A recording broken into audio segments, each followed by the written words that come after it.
Pemirsa TV One yang berbahagia, yang kedua, dalam kaitannya dengan perkara-perkara yang memudahkan agar kita dibukakan pintu rezeki itu adalah kita lebih banyak beristighfar pada sepertiga malam yang terakhir.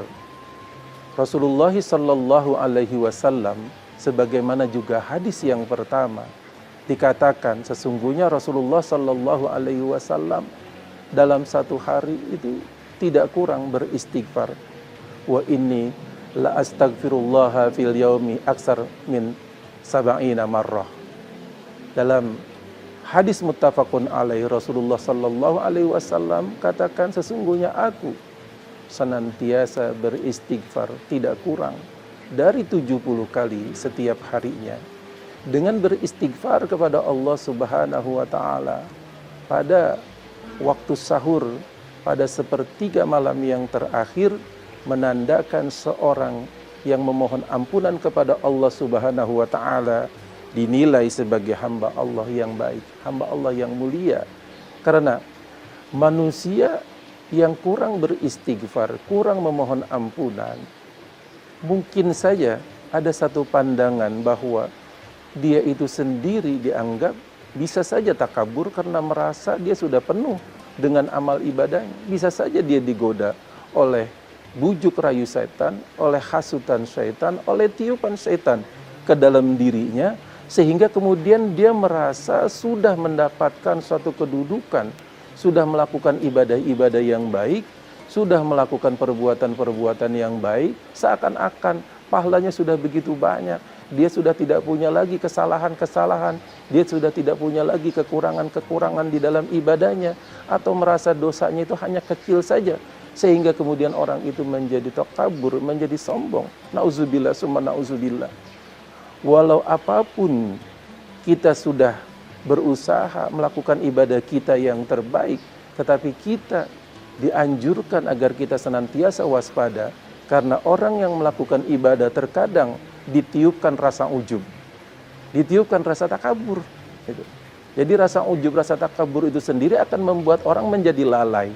Pertama, orang yang takabur dan ujub di dalam ibadahnya akan membuat dia sendiri menjadi sombong kepada yang lainnya, akan membuat dia kemudian mengecilkan orang yang lain yang dia nilai ibadahnya kalah dengan apa yang sudah dia lakukan, dan dia kemudian tidak berusaha untuk memperbaiki ibadah yang dia lakukan, ataupun melihat apakah masih banyak kekurangan-kekurangan di dalam ibadah ataupun perbuatan-perbuatan baik yang dilakukan. Apakah tidak ada kesombongan, apakah tidak ada ria, apakah tidak ada rasa unjuk kepada orang yang lain, apakah tidak merasa lebih tinggi kepada yang lain. Sehingga kadang-kadang kita di dalam perbuatan-perbuatan yang baik, seperti kita membantu orang lain, atau kita berpuasa, atau kita beribadah, bisa jadi kita kemudian terjerumus kepada ketakaburan, kepada ujub. Orang yang kemudian lebih banyak beristighfar, memohon ampunan kepada Allah Subhanahu wa taala atas segala kekurangan, atas segala kehilapan, itu adalah orang yang baik. Maka orang yang baik itu, orang-orang hamba Allah, muslim-muslim yang sejati itu akan senantiasa beristighfar. Bukankah telah dicontohkan oleh Rasulullah Sallallahu Alaihi Wasallam bagaimana Rasulullah adalah Nabiullah, adalah Rasulullah, kemudian adalah manusia uswatun hasanah, suri tauladan terbaik, khairun nas, adalah manusia terbaik, khairul anam, khairul anbiya. Walaupun demikian kita dapat membaca, kita dapat mengkaji, kita dapat melihat yang telah dicontohkan oleh Rasulullah Sallallahu Alaihi Wasallam. Meskipun Rasulullah ibadahnya adalah yang terbaik, kekhusyuannya tidak tertandingi, tetapi Rasulullah Sallallahu Alaihi Wasallam senantiasa kemudian banyak beristighfar. Sekurang-kurangnya kata Rasulullah Sallallahu Alaihi Wasallam, aku tidak kurang dalam satu hari beristighfar sebanyak 70 kali. Masya Allah.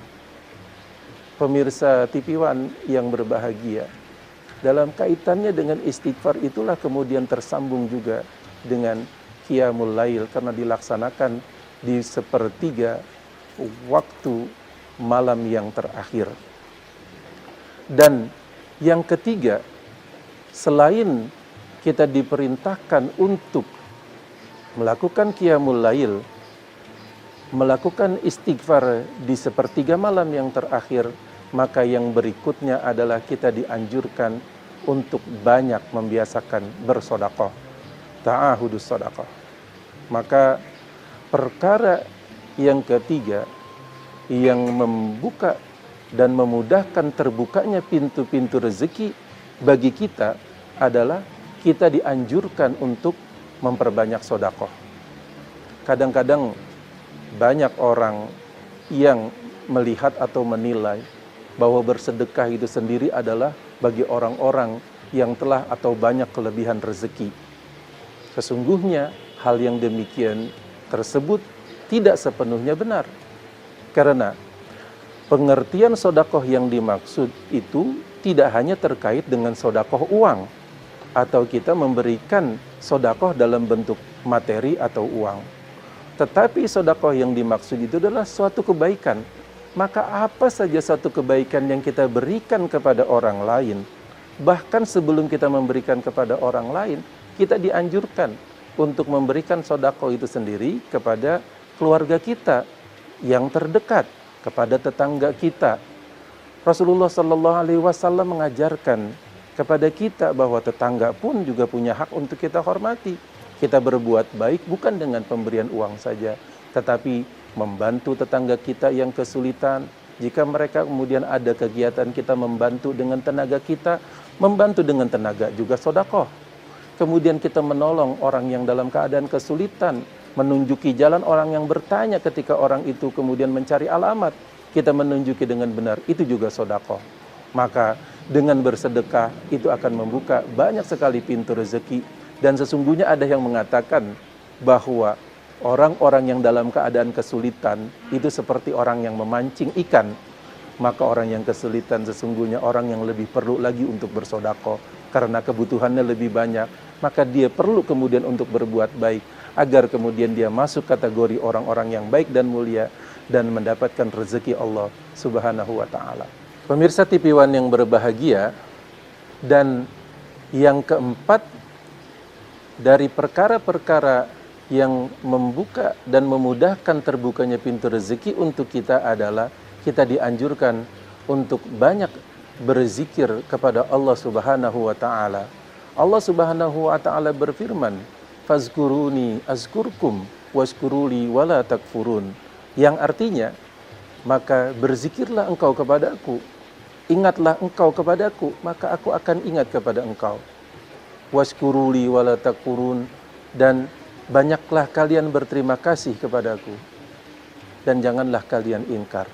Dengan kita banyak mengingat Allah Subhanahu wa taala dalam bentuk zikir, zikir dalam keadaan qiyaman wa qu'udan wa ala junubihim, zikir ketika kita berdiri, zikir ketika kita dalam keadaan duduk atau bahkan dalam keadaan kita berbaring, bahkan sebelum kita tidur kita banyak berzikir kepada Allah Subhanahu wa taala, menandakan bahwa kita senantiasa mengingat Allah Subhanahu wa taala.